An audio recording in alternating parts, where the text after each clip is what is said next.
G'day guys, welcome back to another video. In today's video, we're going to be mounting a bloody scope.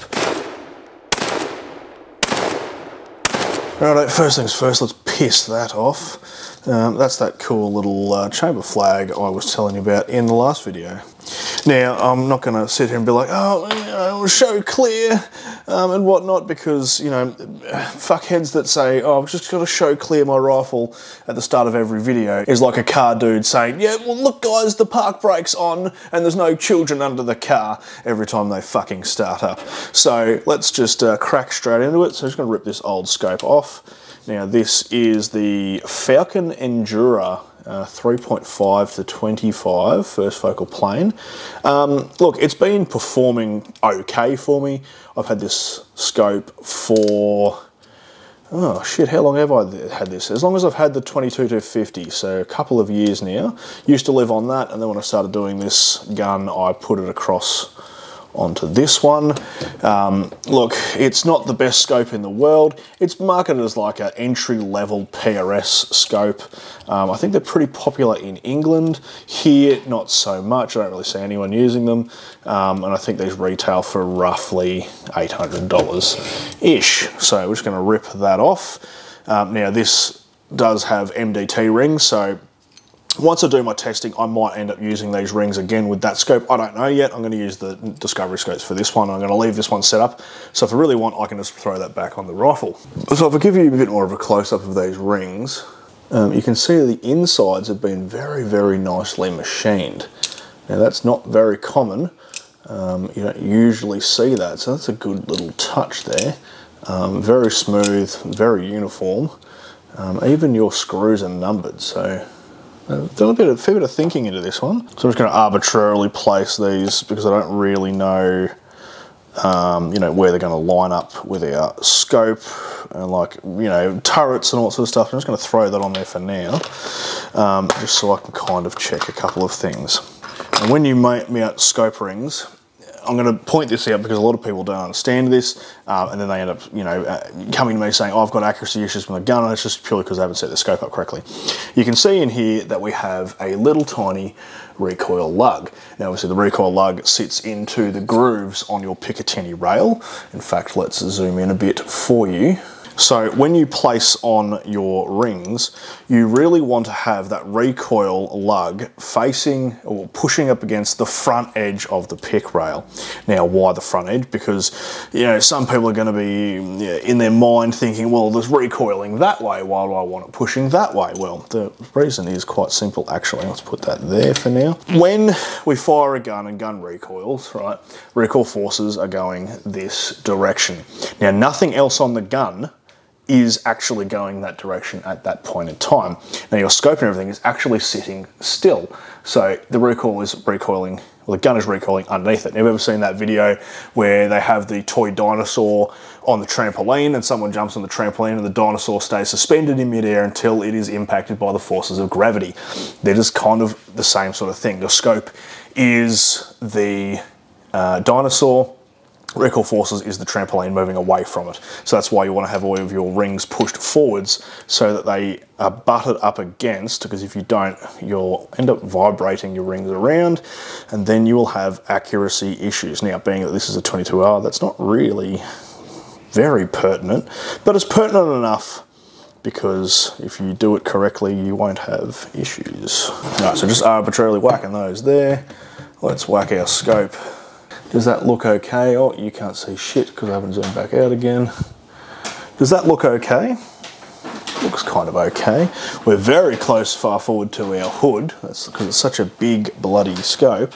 If I do want to come back where that is, this rear ring is going to be in the way, so that might need to go back one. In fact, I'm going to do that right now because I think I'm going to have to come back.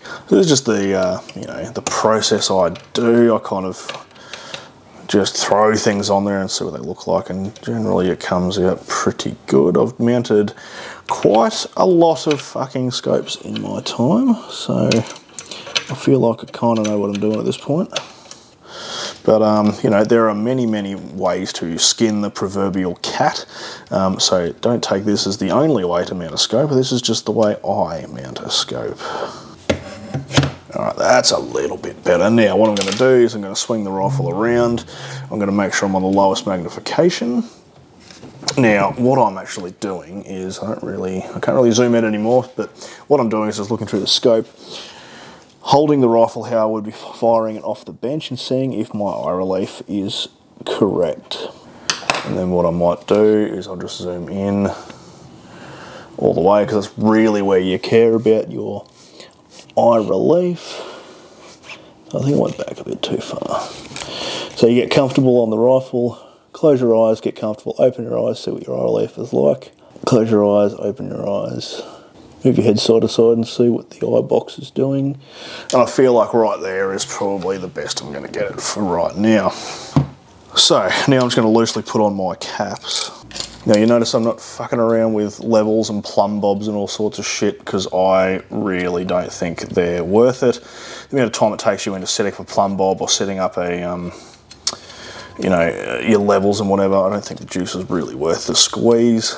I think that using some sort of parallel like we're about to do is a far superior way of doing it. Particularly with levels, and I'll tell you why in a second once I get this screw in. So with a level, you're sitting your level on top of the scope here. Now this scope is, I can almost guarantee you, not completely square and perpendicular to the piece of glass inside the scope that is actually moving your reticle. So you're not really leveling it off fucking anything in the first place. So I think it's a bit of a moot point. It's one of those marketing things of like, oh, use our device, it's the best in the world. It's not really the best in the world, they just have the best marketing.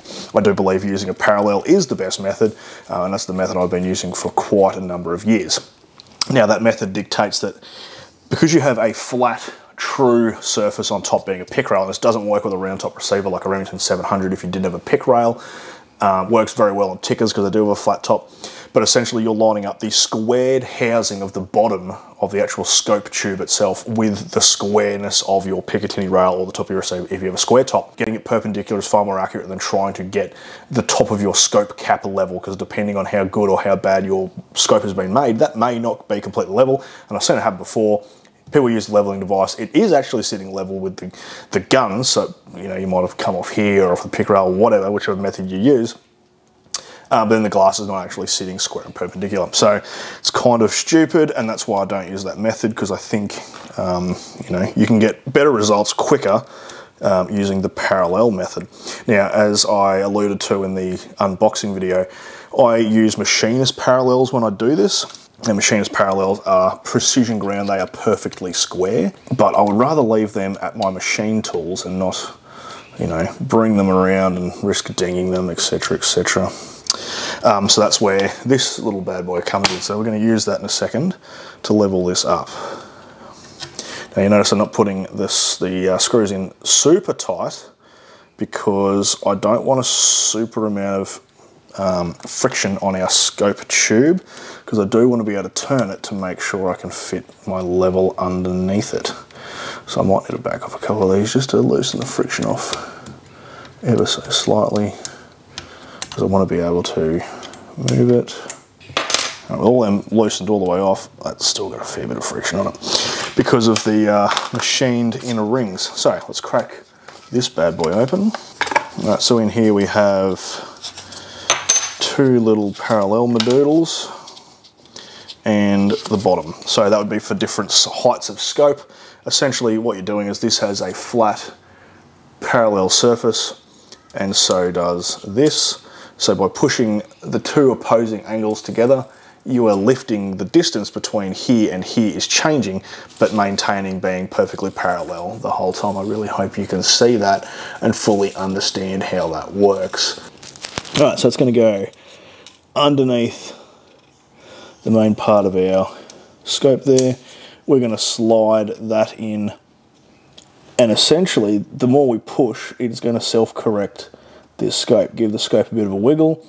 Now nothing can move at all in any direction, and now that is perfectly parallel with the rifle. So now we can give our scope cap screws a little bit of a snug, and there you have it. You have now mounted a scope perfectly parallel with the rifle, and you don't need to stuff around with levels and, you know, plumb bobs and drawing a line and using all sorts of other crap. All right, and then you can just pull that out, and there you have it. Bob's your uncle, put it back in the kit. That's a fantastic kit. There are a couple of companies that make those, but the fact they give you that in the box is fucking unbelievable. All right, so there you go. I'm not going to torque that down because I don't have a torque wrench at home. That's all at work, so that'll get torqued down the next time I go to the range. But anyway, there you go. That's mounting a scope. That's our Discovery Optics 5 to 25 ED PRS mounted to the 22 PRS rifle. I think it looks pretty cool. It's a hell of a lot bigger than the other one. It's a hell of a lot heavier, but that's really probably going to serve me quite well. And I am going to go to the range at some point in the next 2 days, shoot some groups and see how we go. So anyway, hope you got something out of that. I'll see you next video, and hooroo.